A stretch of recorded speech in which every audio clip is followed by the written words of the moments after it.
जय श्री कृष्णा मित्रों। आखिर एक विधवा स्त्री को पति का सुख कब मिलता है? दोस्तों, आज की ये कहानी बड़ी ही ज्ञानवर्धक और बड़ी ही शिक्षाप्रद है। मेरा आप सभी दर्शकों से निवेदन है, इस कहानी के साथ कहानी की समाप्ति तक बने रहे। दोस्तों, एक मोर ने बताया आखिर विधवा स्त्री को पति का सुख कब मिलता है। दोस्तों, एक बार एक जंगल में मोर और उसकी पत्नी मोरनी दोनों एक डाली पर बैठे हुए थे। तभी मोरनी अपने पति मोर से कहती है, पिया जी, रात्रि बहुत हो रही है और मुझे नींद भी नहीं आ रही। मन बड़ा व्याकुल सा हो रहा है। मुझे आपसे एक प्रश्न पूछने की इच्छा भी उत्पन्न हो रही है। दोस्तों, तभी मोरनी की बात को सुनकर मोर अपनी पत्नी से कहता है, प्रिय, ठीक है, तुम्हारे मन में जो भी शंका है तुम मुझसे बेझिझक होकर पूछ सकती हो। मैं तुम्हारे उस प्रश्न का उत्तर सचेत दूंगा। दोस्तों, तभी मोरनी अपनी पति मोर से कहती है, पिया जी, मेरा प्रश्न है कि आखिर विधवा स्त्री को पति का सुख कब मिलता है। दोस्तों, अपनी पत्नी के मुख से यह प्रश्न को सुनकर मोर मोरनी से कहता है, प्रिय, ठीक है, मैं तुम्हारे इस प्रश्न का जवाब बिल्कुल दूंगा, परंतु तुम्हें इस प्रश्न के जवाब के लिए एक छोटी सी कबूतर की कहानी को सुनना होगा। अगर तुम मेरी इस कहानी को पूरा सुनोगी तो तुम्हारे इस प्रश्न का जवाब तुम्हें इस कहानी में ही मिलेगा। दोस्तों, तभी मोर मोरनी से कहता है कि तुम्हें अपने कानों को खोलकर इस कहानी को सुनना है। अगर इस कहानी को सुनते समय तुमने अपना थोड़ा भी ध्यान भटका दिया तो ये कहानी तुम्हारी समझ में नहीं आएगी, क्योंकि ये कहानी बड़ी ही ज्ञानवर्धक और बड़ी ही महत्वपूर्ण है। दोस्तों, इस कहानी को शुरू करने से पहले मेरा भी आप सभी से निवेदन है कि कहानी के साथ कहानी की समाप्ति तक बने रहे, और अभी तक चैनल को सब्सक्राइब नहीं किया तो एक सब्सक्राइब अवश्य करें, क्योंकि आपका एक सब्सक्राइब हमारे लिए काफी मायने रखता है। दोस्तों, तभी मोर अपनी पत्नी मोरनी से कहता है, प्रिय, एक समय की बात है, किसी एक जंगल में एक पेड़ की टहनी पर एक कबूतर और उसकी पत्नी एक घोंसला बनाकर रहा करते थे। एक दिन भी उन दोनों पति पत्नियों में कभी झगड़ा नहीं होता था। कबूतर और कबूतर की पत्नी दोनों में आपस में बहुत ही जक्कड़ प्रेम था। वो दोनों जहां भी जाते साथ साथ ही जाया करते थे और रोज सुबह होते ही भोजन की तलाश में जंगल में चले जाया करते थे, और जैसे ही रात ढलने को होती थी तो दोनों साथ साथ ही अपने घोंसले में वापस आ जाया करते थे। दोस्तों, जो कबूतर की पत्नी थी वो भगवान शिव की बहुत परम भक्त थी। वो हर समय भगवान शिव को ही याद करती रहती थी। दोस्तों, उन दोनों के जीवन में कोई कष्ट नहीं था, परंतु बस उनके जीवन में एक छोटा सा कष्ट था, और वो कष्ट था कि कबूतर की पत्नी के अभी तक कोई भी संतान नहीं हुई थी। श्रोताओं, और ये तो सत्य है कि एक बिन मां की कोख जब तक सूनी रहती है तब तक वह अधूरी ही मानी जाती है। दोस्तों, कहते हैं कि जब एक स्त्री संतान को जन्म देती है तो उसका जीवन संपन्न हो जाता है।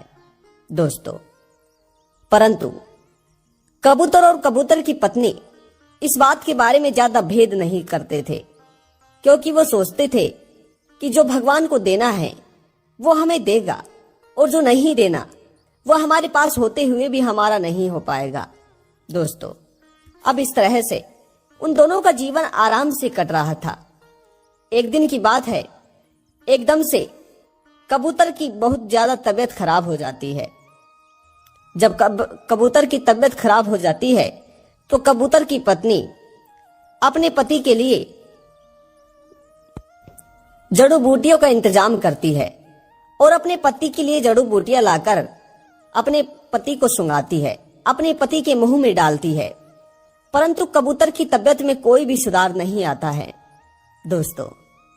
उसके बाद में कबूतर की पत्नी अपने जंगल के सबसे बड़े वेद को बुलाकर लाती है, और जब वेद कबूतर की देखते हैं तो वेद कबूतर की पत्नी से कहता है कि सुनो, इसकी तबीयत बहुत ज्यादा खराब है और मुझे नहीं लगता कि ये बच पाएंगे, लेकिन मैं अपनी पूरी कोशिश करूंगा कि इन्हें बचा पाऊं दोस्तों। अब इस तरह से वेद अपनी पूरी कोशिश करते हैं, परंतु कबूतर वेदों की लाख कोशिश के बाद भी नहीं बच पाता है दोस्तों। उसके बाद वहीं पर कबूतर की मृत्यु हो जाती है, और जब कबूतर की मृत्यु हो जाती है तो कबूतर की मृत्यु पर उसकी पत्नी बहुत रोती है दोस्तों। इस तरह से अब कबूतर की पत्नी अकेली हो जाती है। वो बेचारी कई दिनों तक तो भोजन तक नहीं खाती है दोस्तों। उसके बाद में काफी दिन बीत जाते हैं। कबूतर की पत्नी भगवान शिव के पास जाती है और भगवान शिव की शिवलिंग के पास जाकर वहां पर बैठ जाती है, और वहां पर बैठकर दृढ़ संकल्प लेती है कि जब तक मैं मर नहीं जाऊंगी, जब तक मेरी सांस नहीं छूट जाएंगी, तब तक मैं इस स्थान से उठकर कहीं नहीं जाऊंगी दोस्तों। फिर वह कबूतर की पत्नी वहीं शिवलिंग के पास में बैठ जाती है और करीबन 18 दिन तक वहां से उठकर कहीं नहीं जाती है। जल का एक बूंद अपने गले में नहीं डालती है और वहां पर बैठकर चुपचाप ओम नमः शिवाय का जप करने लगती है दोस्तों। लगातार 19वें दिन बाद कबूतर की पत्नी अपने प्राणों को छोड़ देती है दोस्तों। अब जैसे ही कबूतर की पत्नी अपने प्राणों को छोड़ देती है तो वह धर्मराज के पास चले जाती है दोस्तों। जब कबूतर की पत्नी की आत्मा धर्मराज के पास जाती है तो धर्मराज के महल में जाते ही कबूतर की पत्नी देखती है कि उसका पति धर्मराज के पास ही खड़ा है दोस्तों। कबूतर की पत्नी अपने पति कबूतर को देखकर बहुत खुश होती है। तभी कबूतर अपनी पत्नी से मिलता है श्रोताओ। उसके बाद में धर्मराज कबूतर और उसकी पत्नी की जीवन का लेखा जोखा देखते हैं, और धर्मराज कहते हैं कि अगर तुम्हारे जीवन का लेखा जोखा अच्छा है तो तुम्हें पुनः मिलन और स्वर्ग की प्राप्ति होगी श्रोताओ।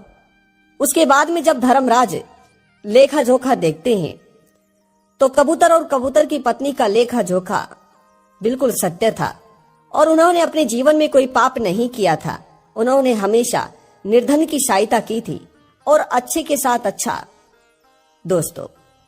इस तरह से फिर धर्मराज कबूतर और उसकी पत्नी को एक जगह मिलवा देते हैं, और कबूतर और उसकी पत्नी को स्वर्ग की प्राप्ति होती है दोस्तों। इस तरह से उसके बाद में फिर मोरनी से कहता है कि प्रिय, तुमने कहा था कि कौन सी स्त्री को विधवा होने के बाद कब पति की सुख की प्राप्ति होती है, तो तुम्हारे प्रश्न का जवाब है कि जब जो स्त्री दान पुण्य करती है, धर्म कर्म करती है और अपने पति की सेवा करती है, उसे मृत्यु के बाद पति की सुख की प्राप्ति होती है दोस्तों। ये बात मैं नहीं कहता, जो धर्म और पुराणों में लिखी गई है उसी बात को मैंने आज आपके सामने प्रस्तुत की है श्रोता। आप सभी को ये छोटी सी कहानी कैसी लगी कमेंट बॉक्स में अवश्य बताइएगा। एक बार पुनः मिलते हैं नई वीडियो नई जानकारी के साथ। धन्यवाद।